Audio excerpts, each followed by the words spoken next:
Amis du jour, bonjour, ou amis du soir, bonsoir. Ça dépendra à quelle heure vous nous écoutez. Alors, aujourd'hui, on est dans la parasha de Be'er Berukotari. On est en pleine préparation pour recevoir le don de la Torah. Alors, on va essayer de développer quelques petites idées qui vont nous mettre un peu en condition vers cette dernière ligne droite pour recevoir le don de la Torah 5785. Alors il faut comprendre qu'on vit dans une période extraordinaire. Déjà on est encore dans le mois de Iyar, Ani Hashem Rofecha, je suis l'Éternel, ton Dieu, ton guérisseur.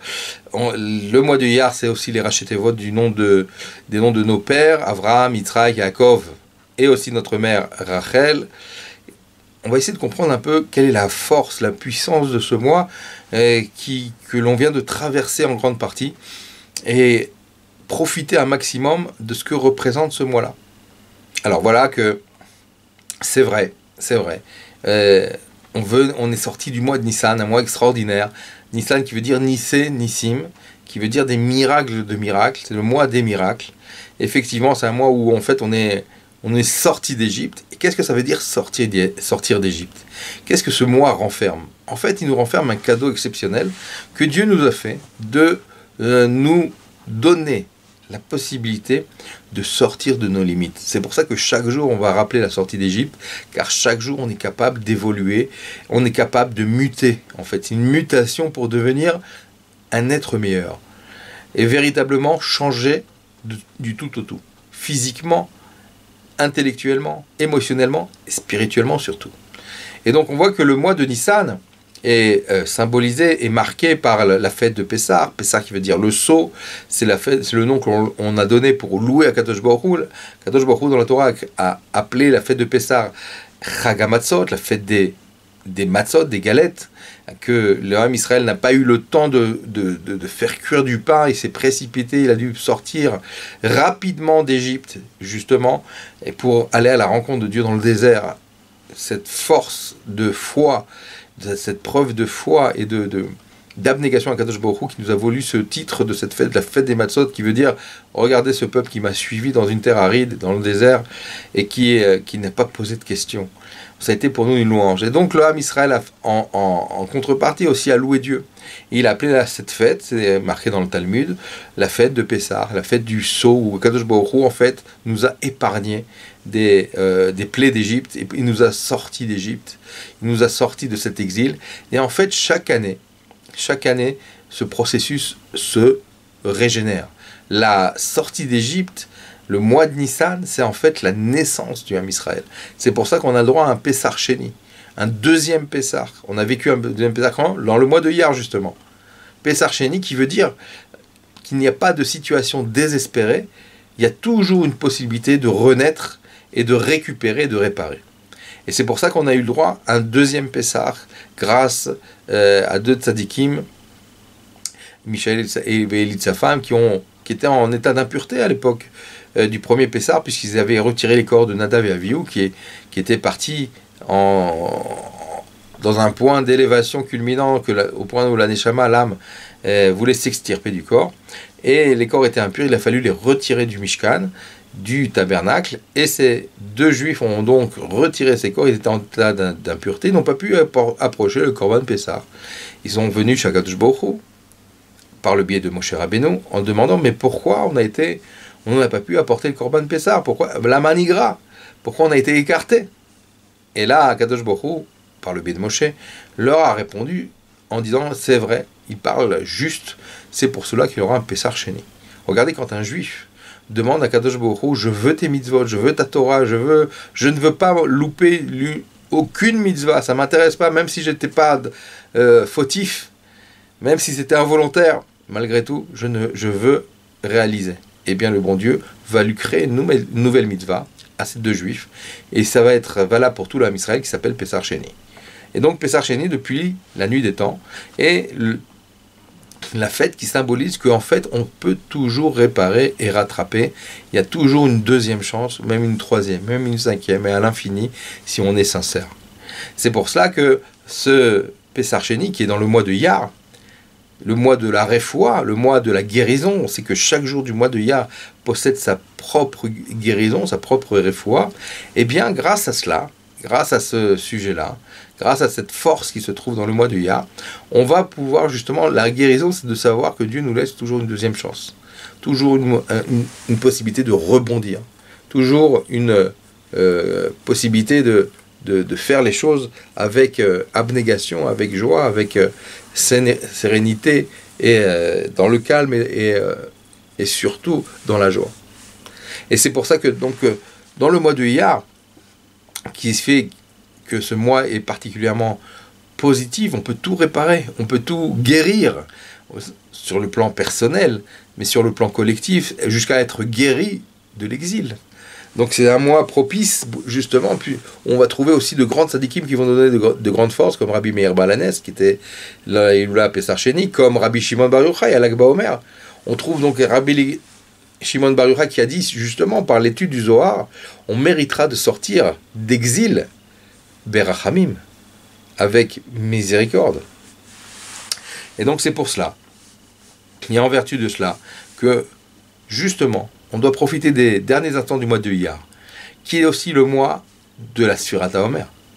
Bien qu'on a commencé au mois de Nissan, la Sfirat HaOmer, le compte du Homer, et se finit au mois de Sivan, mais le point essentiel du mois, si on peut dire, de Iyar, c'est que tous les jours sont liés avec une bénédiction, au point même où les Chachamim ont dit que la grandeur des jours du mois de Iyar, c'est comme si c'était des Chol HaMoed. Le premier jour de fête, c'est la fête de Pessah. Le dernier jour, c'est la fête de Shavuot. Entre les deux, c'est Chol HaMoed. C'est les demi-fêtes. Donc c'est une valeur de demi-fête qui est très puissante, très forte, et qui permet justement d'apporter de nombreuses bénédictions bénéfiques dans tous les domaines. Alors on va essayer de comprendre qu'est-ce que c'est le Homer.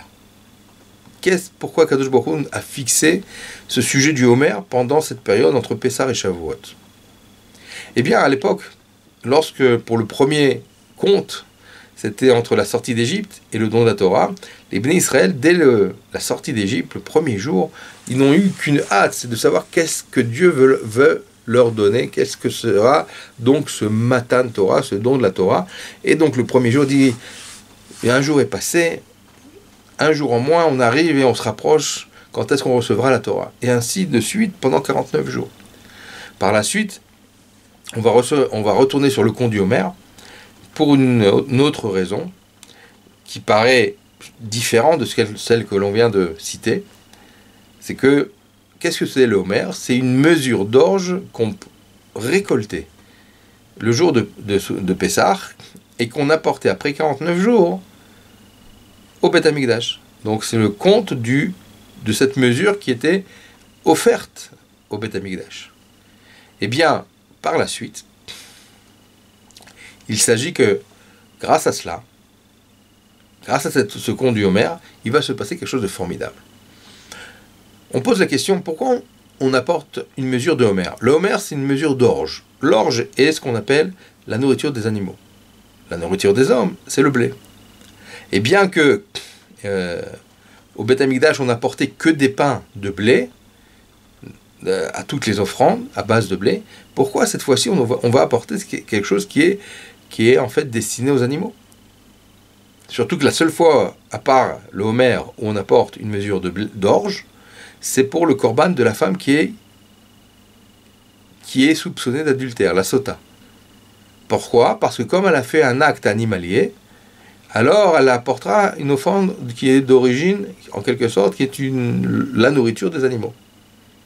Mais là, c'est pas le cas. On sort d'Égypte, on se prépare à Matan Torah. Pourquoi faire un parallèle avec cette nourriture qui paraît a priori être presque une insulte? Eh bien, l'idée, elle est là, justement.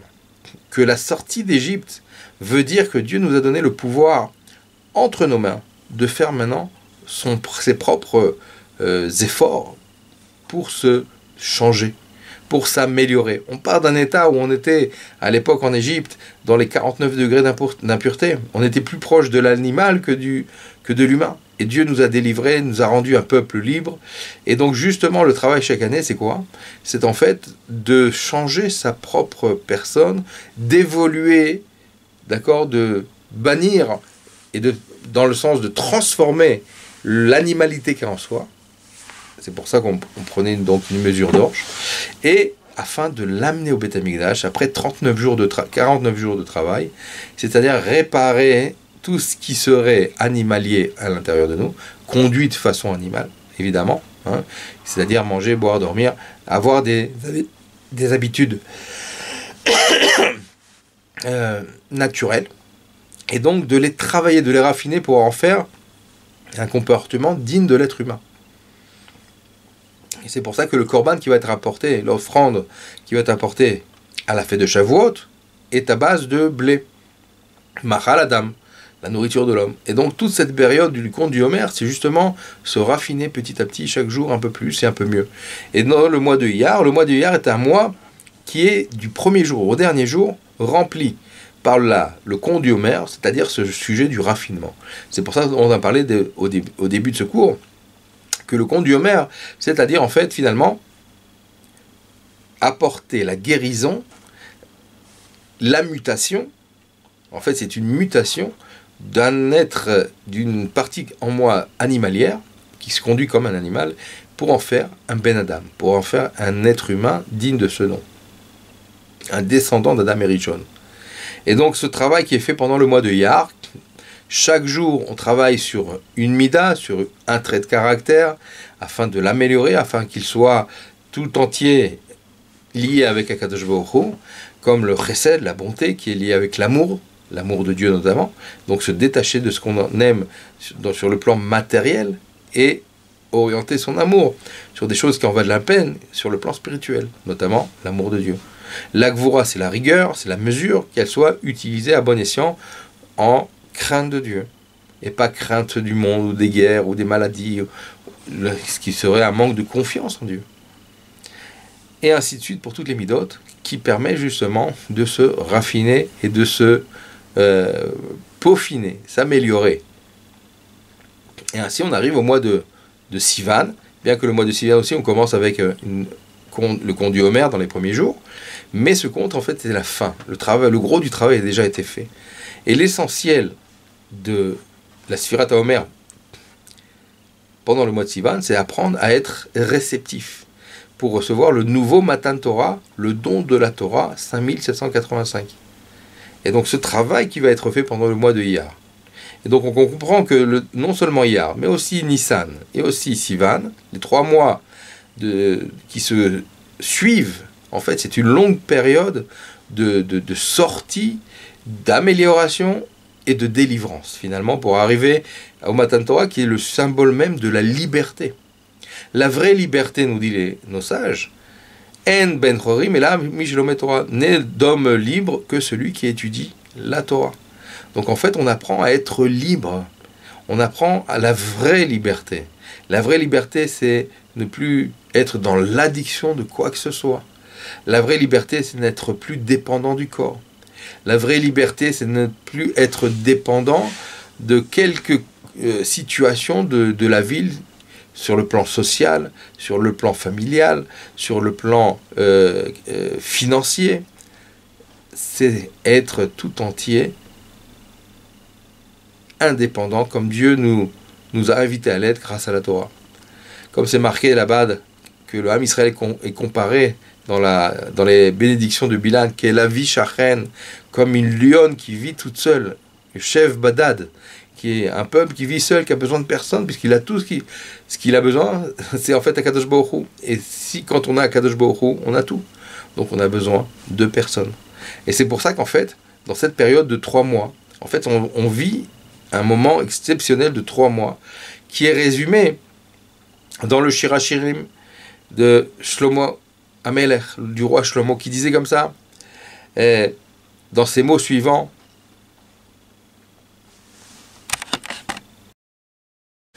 Moshcheni acharecha ve'arutza. Attire-moi vers toi et je me mettrai à courir. Ve'arutza, on courra ensemble. Et après, le verset nous dit aussi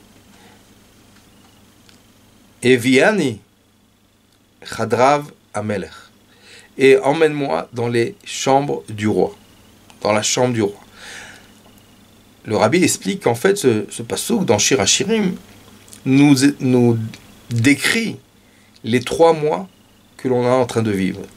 Le mois de Nissan, c'est le mois de la sortie d'Égypte. On dit Moshcheni acharecha, attire-moi vers toi. Attire-moi au singulier, c'est intéressant. Pourquoi au singulier? Parce que, en fait, dans un premier temps, celle qui veut sortir d'Égypte, c'est surtout l'âme divine. L'âme animale est encore empêtrée dans l'impureté de l'Égypte, et c'est pour ça qu'elle a besoin d'être sortie malgré elle par Akadosh Baruch Hu. Et c'est grâce au fait que Dieu donne une force à l'âme divine de pouvoir avoir cette influence, d'imposer à l'âme animale de s'extirper de ce danger, de ce puits profond, de ce piège, de cette prison qui est l'Égypte.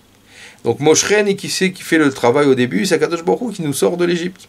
Comme c'est marqué, Ani velo malach, Ani velo saraf, c'est moi qui vous a sauvé et pas un autre, pas un ange, pas un envoyé, pas un émissaire, mais c'est moi-même, dans la Makat Bechorot, dans la plaie des premiers-nés, qui vous a extirpé d'Égypte. Et la suite du verset nous dit Venarutza, et on courra vers toi.